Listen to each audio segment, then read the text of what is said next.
The name was already on the stake when the compact auditors arrived. That's the part they never quite accepted. That I hadn't done it to provoke them, hadn't planned it as some kind of statement.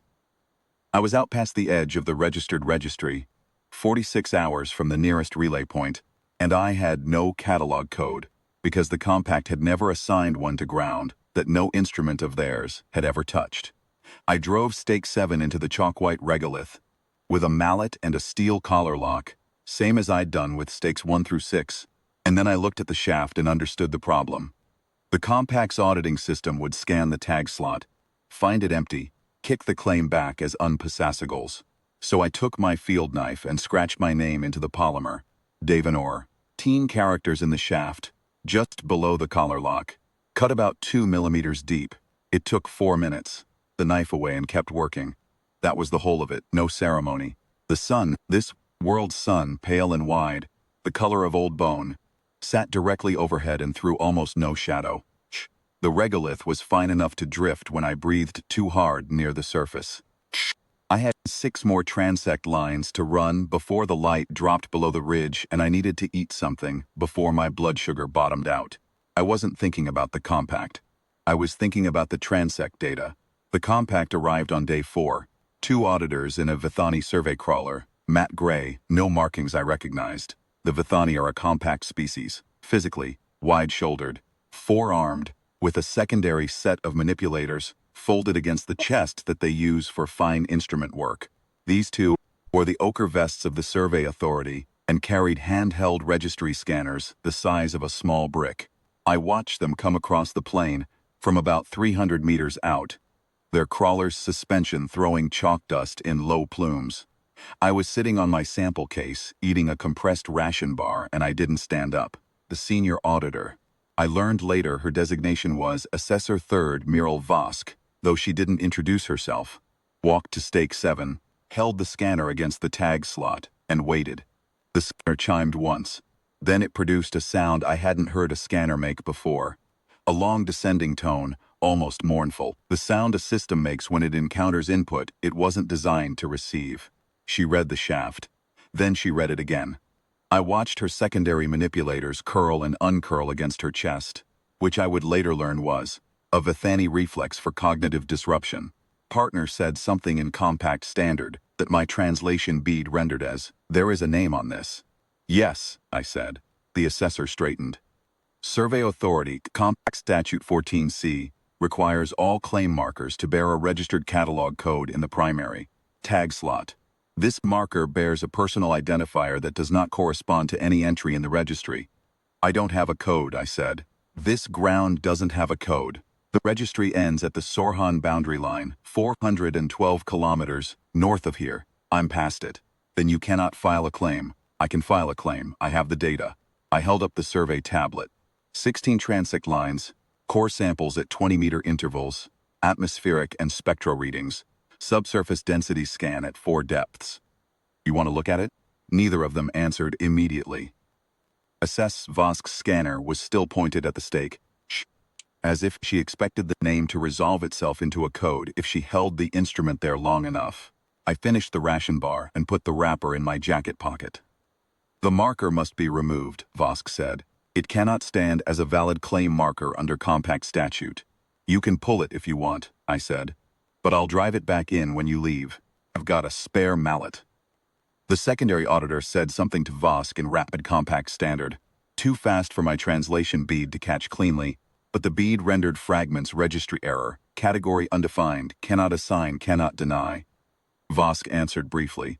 The secondary auditor went back to the crawler. Vosk looked at me for a long moment. The Vithani have wide amber-colored eyes with horizontal pupils, and they hold eye contact in a way that humans tend to read as aggressive, but which is, I'm told, simply how they process a situation they haven't categorized yet. I looked back at her. "Your data." She showed me the readings I showed her. She went through every line, transects 1 through 16, all core sample records, the spectra overlays, the subsurface density map. She was thorough. It took 40 minutes. I sat on my sample case and let her take the tablet and work through it at her own pace, because the data was valid, and I knew it was valid. And there was nothing in the compact survey statutes that let you discard valid data, because the SLAME marker had a name on it instead of a code. When she was done, she handed the tablet back without looking at me. "The data is complete," she said. "Yes. This claim cannot be logged under compact procedure because no procedural field exists for a personal name as a primary identifier." "Then open one," I said. Her secondary manipulators did the curling thing again. "That is not within my authority." "Whose authority is it in?" She didn't answer. She went back to the crawler, and the two of them sat in it for the better part of an hour. I ran Transect 17. The regolith out here had a faint pink tinge in the afternoon light, the bone-colored sun dropping toward the ridge, the shadows lengthening finally. And the silence was the particular silence of a world that had never had anything loud happen on it.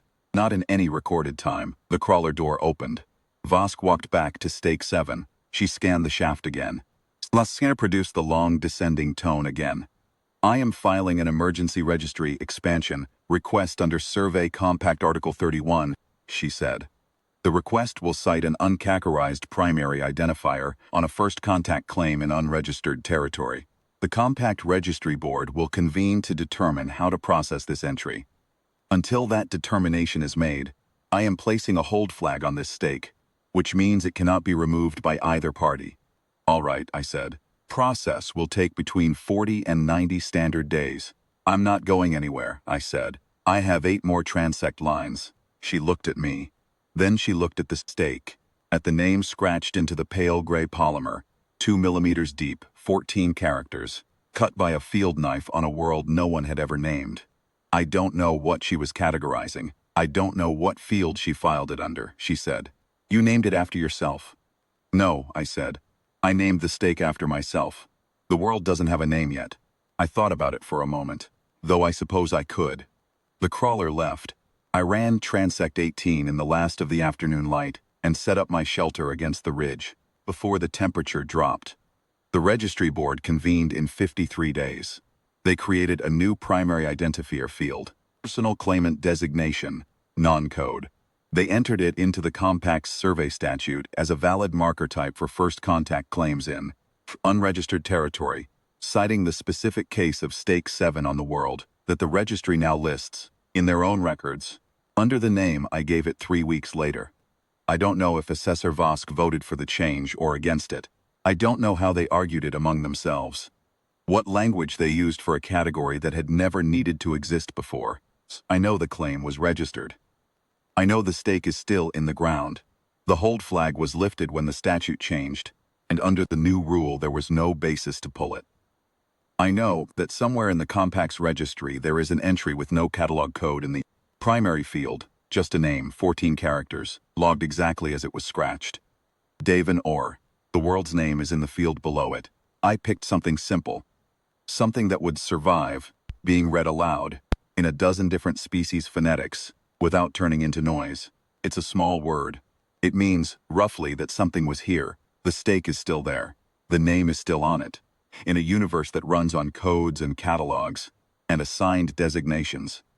In a system built on a principle that everything which exists has address. 14 characters cut by a field knife into pale gray polymer turned out to be enough. They didn't erase it. They built a new rule around it. That's the part I think about, out on long transects in the quiet. Not the name, the rule.